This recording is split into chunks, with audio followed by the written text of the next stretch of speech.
guys, what's up and welcome back to another video. Today I want to share with you the top 5 things that you need in order to start your sublimation business. So the top 5 things that you cannot do without to start. So the first thing that I'm going to do is show you guys my printer. So here is my EcoTank printer. It's the 2720. You can buy this for a great price. It is the lower end. You can only do legal size or irregular sheets of paper in there. So it is great to start out until you start to build your business bigger. So there is other printers that you can buy that are probably a couple $100 more that allow you to go a little bit bigger in size, but one printer that allows you to do really large images is the EcoTank, the Epson EcoTank 15,000. So that one there is probably close to $1,000. A lot of people do use that, but for starting out to get your feet wet into the business, and to be able to do things, the EcoTank 2720 is a great printer. As you just seen, I have two. I have one for my regular printer, so I'm able to do my printable HTV, and then my other one is for sublimation. So the next thing that you're going to need to be able to put in that printer is your sublimation ink. On Amazon, there is a bunch of different sublimation inks that you can purchase. They last forever, so I've bought these in July, and this one here still has a little bit left into it, and this is Printer Jack. The only one that I actually really need to fill right now is black. There is some brands that allow you to buy just the black.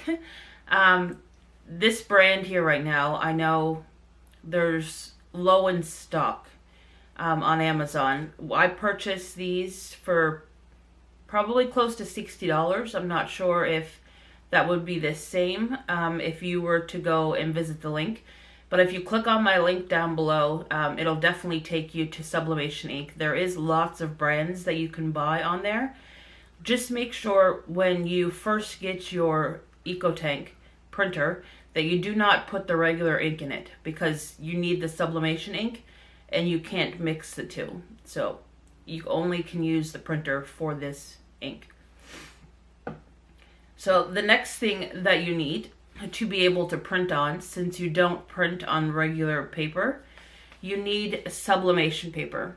So here is the paper that I use to be able to print on to transfer my sublimation images to my products. So this here, you get it off of Amazon. It's 110 sheets. You can't use regular paper, so I will link this one below as well. Also, you can purchase the legal size paper, so it would be 8.5 by 14 paper. For a 2720, that's as big as you can print. Like I stated, there is an Epson 15,000 that you can print 13 by 19 inches, I do believe. Also, when doing sublimation, you want to be able to protect your presses. The ink can transfer and it can go through your sublimation paper. So one thing that I do buy is butcher paper. This butcher paper you can buy online. It comes in a roll of 176 feet by 18 inches, I do believe. It's a good affordable price. You do go through a lot. Normally I am stocked up a lot more than what I am. I think since September I've probably went through 4 or 5 rolls of sublimation paper, because when I'm making blankets and ornaments on the heat press, you don't want anything to transfer to the heat plate or to the rubber mat of your presses. I take a little bit of this to wrap around mugs to have a barrier between the sublimation paper and the heat press, because you can get blowout. So when you're doing your mugs, make sure you get all the way around the edge and then wrap that around it and you will be protected. So some people use parchment paper in replace of the butcher paper, but I find the parchment paper, it doesn't have a high burn rate as you would this. So what I'm trying to explain myself is that the parchment paper, when I used it for the first time with my mug press, it actually started to burn. So it turned brown and it actually left a mark on my heat press that will not come away. With this here butcher paper, I have never had an issue. The butcher paper that I buy is stuff that you can use to smoke meat on your barbecue. But you want to make sure that you buy the paper without any film on it. And you know how parchment paper sometimes has that waxy coating? You don't want that. So this here just feels like regular piece of paper. So that is what I prefer to use to be able to keep things safe and avoid the transfer. So the fifth and final thing that you need that is really important in order to start your sublimation is heat tape. So I do prefer to use Caesar heat tape or Cricut. And my reasoning for this is when I first got my Cricut mug press, I was using, you'll probably see a lot of people use it, it is the brown thinner tape. But what ended up happening is I end up doing an order for 10 mugs. And the 10 mugs all got ruined because the brown tape transferred to the mug and wouldn't come off.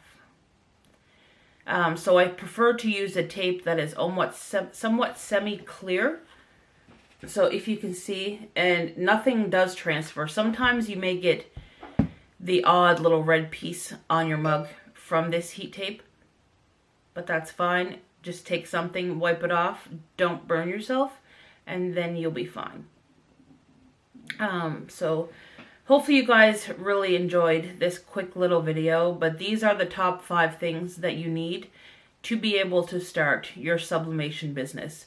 Once you have all these things, then you can go and purchase anything that has a sublimation coating or anything high in polyester count clothing.